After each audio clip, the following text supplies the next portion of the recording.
Desde que começou o conflito entre a Rússia e a Ucrânia, especialistas temem uma terceira guerra mundial, principalmente se a Ucrânia entrar para a Organização do Tratado do Atlântico Norte. Mas se isso realmente acontecesse, qual seria o plano da OTAN para lidar com uma guerra tão ampla? Primeiro, vamos imaginar um cenário. Diferente do que aconteceu na Segunda Guerra Mundial, agora os papéis estão invertidos.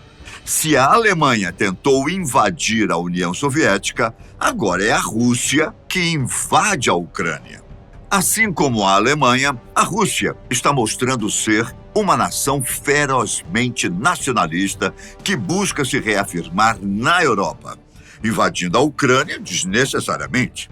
Enquanto isso, o pequeno país vem resistindo às adversidades, mesmo com enormes baixas. Como a União Soviética de 1941, ela recebeu ajuda e apoio moral das potências ocidentais, mas de pouca ação real. E assim, como as potências ocidentais agiram na Segunda Guerra, eles também permitiram que a guerra se prolongasse para enfraquecer o inimigo, uma vez que se adequava aos seus interesses estratégicos de longo prazo. E no Oriente, a China adotou o papel do Japão, uma potência militar e econômica. Como a Rússia, a China procura corrigir os chamados erros históricos, enquanto tenta reunificar áreas que consideram historicamente chinesas. A percepção chinesa dessas áreas se estende pelo Mar da China, Ladakh e, a mais importante, a região de Taiwan.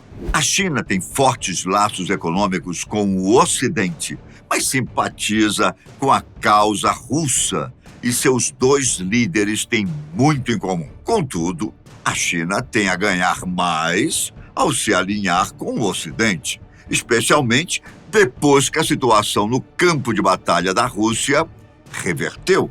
Porém, a guerra na Ucrânia pode encorajar o país chinês a seguir seus planos e tomar Taiwan.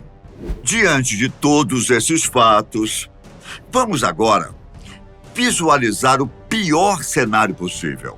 Mas não se esqueçam, um cenário hipotético, ok? Então vamos lá. A Rússia e a China se unem em seus objetivos nacionalistas contra o que consideram como um inimigo comum, os Estados Unidos e o Ocidente. Isso pode ser desencadeado por uma série de eventos que também resultariam em uma terceira guerra mundial.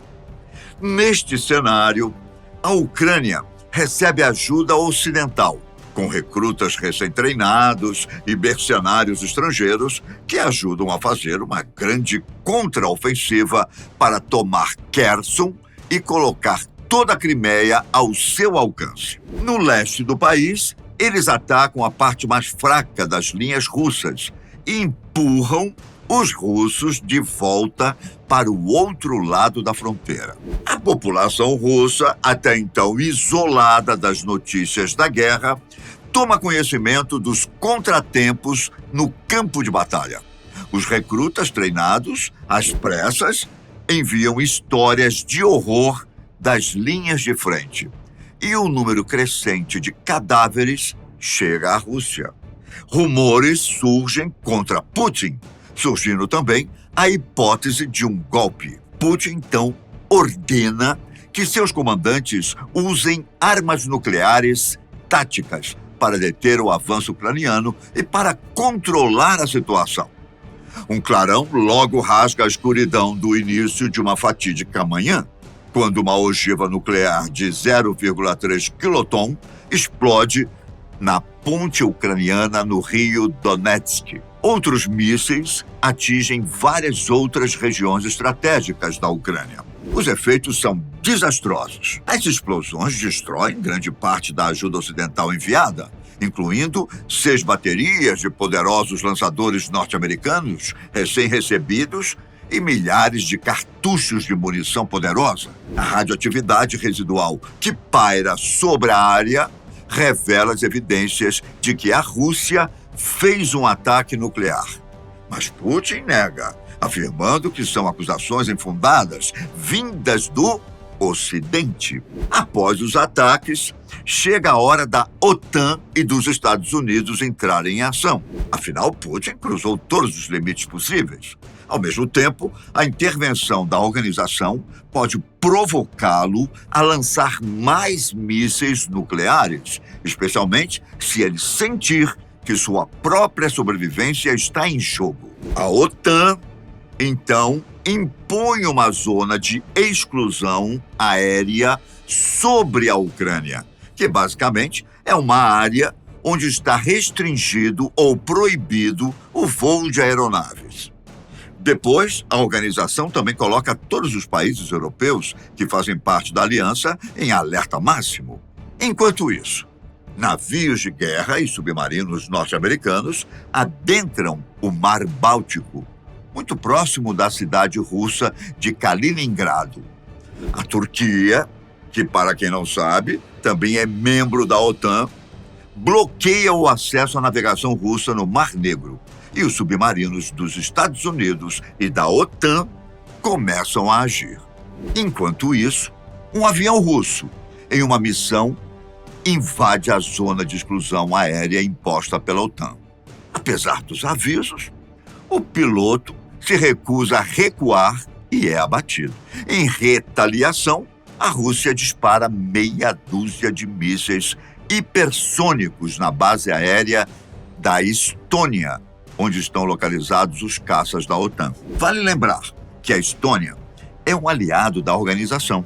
E, de acordo com o artigo 5 da aliança, um ataque a qualquer membro é considerado um ataque a todos. A sorte está lançada para que a OTAN entre na briga e que suas forças comecem a se mobilizar. A Rússia apela à mobilização geral e suas forças nucleares são colocadas no mais alto estado de prontidão. Como eu acabei de citar, o artigo 5 da OTAN é muito claro. Se qualquer membro for atacado, todos os pertencentes à aliança se sentirão no dever de entrar na guerra. Mas a organização sabe que tem uma grande responsabilidade. Apesar da retórica nuclear ameaçadora da Rússia ser perigosa e irresponsável, a OTAN leva essas ameaças a sério, mas não permite ser intimidada. Ela permanece vigilante e transmite uma mensagem clara à Rússia de que uma guerra nuclear nunca deve ser travada. Mesmo nessa conjuntura, a OTAN apenas mantém uma postura defensiva, mas a Rússia está encurralada. Putin sabe que não pode vencer a força combinada do tratado, principalmente por estar sozinha. Mas ainda há esperança para os russos. Quem? A China? Os chineses, observando que a OTAN e o Ocidente estão de olho na Rússia, decidem invadir Taiwan. Enquanto a China lança sua invasão e as forças aéreas e navais de Taiwan tentam se defender, a Rússia lança outra ofensiva no norte da Ucrânia, em direção a Kiev, a capital do país. Putin adverte que qualquer interferência ocidental seria considerada uma ameaça existencialista e o deixaria livre para usar todo o seu arsenal de armas nucleares. Este cenário sombrio é o início hipotético da Terceira Guerra Mundial. O presidente dos Estados Unidos vive um terrível dilema. Os Estados Unidos têm um tratado para defender Taiwan, mas o público norte-americano e a maioria dos congressistas são fortemente contra uma guerra tão distante. Seus almirantes os alertam que, em uma possível intervenção, haveria perdas muito pesadas. Eles devem se concentrar na ameaça russa na Europa? Será que eles devem ajudar Taiwan? Ou eles não fazem nada e se recusam a se envolver na guerra de outro continente? Pior ainda, como eles reagem à ameaça nuclear? Diante de tudo isso, a OTAN teria que finalmente colocar seu plano em ação. Ao ser fiel ao artigo 5, todos os países membros da aliança juntariam suas forças para aniquilar a Rússia e a China. Resta saber até onde a Rússia iria e quanto a China estaria disposta a apoiá-la. Muito dependeria de como a guerra na Ucrânia se desenvolveria.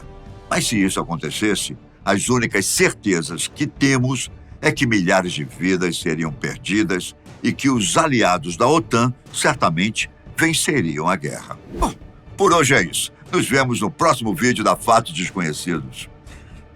Perigoso, né? Tchau!